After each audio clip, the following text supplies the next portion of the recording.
This is the second part of the election diary for the 25th of March. Just want to give you a quick update on our visit to St Mungos Spring Gardens Hostel. And it's a homeless shelter and a rehabilitation centre, if you will, for rough sleepers and put them back into society. And it was an eye-opener.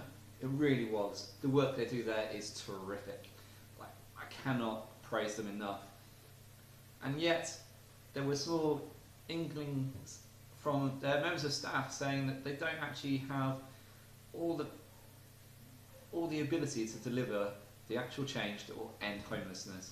And they share my passion about this, and they do a lot of work around it. So I'd like to congratulate them first on their hard work and give you an update of what I uncovered as part of their process.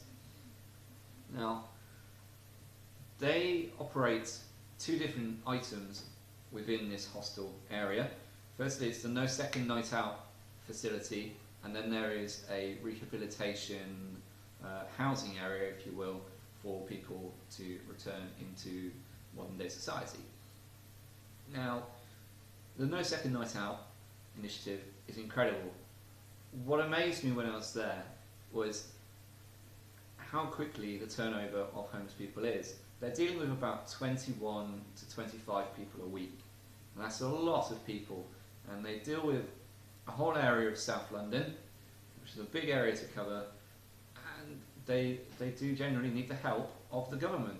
Now, I asked them what help they receive, and the answer I got was that they have to negotiate with the local authorities to make sure the local authority maintains its responsibility. That worries me. I'm surprised to hear that. I think the local authority should be on this, and they should be more active in actually facilitating social change. And that involves housing. We have a lot of issues around housing right now, and we need to deliver that.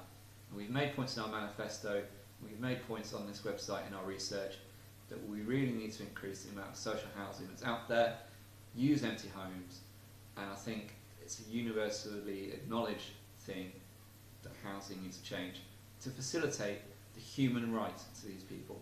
And it is a human right, and we really need to not ignore that fact.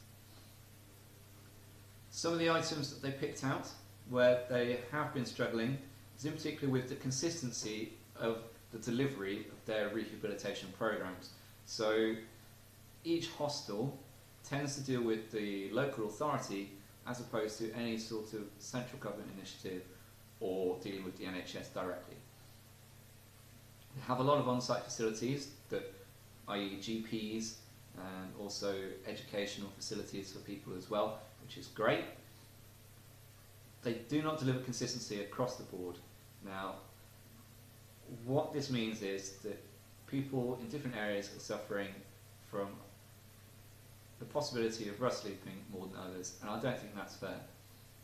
Now, the numbers in Lewisham are quite high, and they will be higher this year. The government won't tell you this.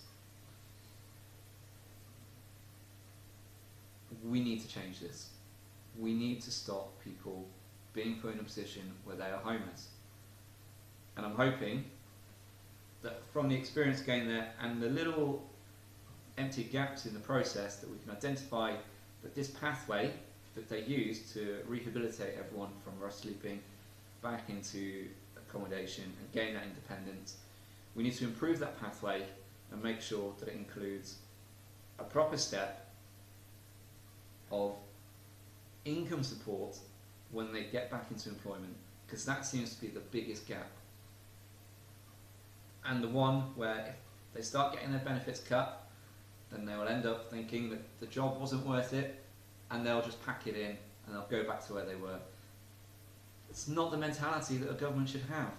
We should be able to say, we need to encourage these people.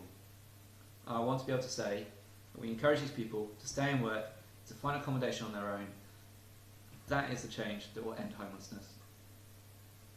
Thank you very much.